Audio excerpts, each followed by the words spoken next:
Welcome to the course and thanks for purchasing this one. After you finish downloading and extracting your files, you should find all the video tutorials. For each section there is a folder. You go in there and watch all the videos for that particular topic and section. You can also find the project files folder. If I go in there, we have a typical 3ds Max project structure. In the scenes folder, you have all the 3ds Max scene files for all the lessons. For example, if I go to section 5 materials, for most of the lessons we have two files, a start and a finished 3ds Max file. The start version is basically the raw file without any changes made by me, and the finished version contains all the changes that I have done on that start file during the recording of that particular lesson. In the scene assets folder and images folder, you can find all the textures that was used in this course.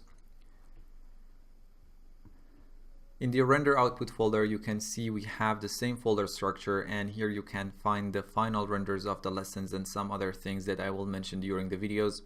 For example, the final renders for the volumetric grid lesson, which is the last lesson of section 09, can be found in section 09, lesson 0904, final render folder. And there we have all the final renders for that particular lesson.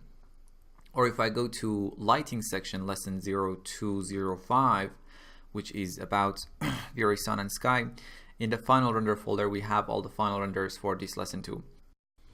You can see there is a history folder for all of these lessons, and they are all empty. As I mentioned several times during the course, I was actually planning to include all the renders that I have done during recording these lessons to show and compare different parameters in the project files for you guys, but as I was kind of preparing the files to upload, the overall project file size would have been huge if I included all the renders that I have saved to the viewer history window during recording the course.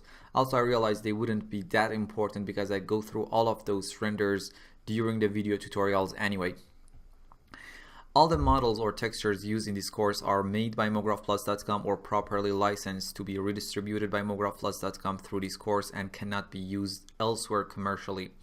If you own the right for any of these models or textures and you think we have licensed them through the wrong person or organization, please feel free to contact us at info@mographplus.com. Now let's go ahead and get started with the course.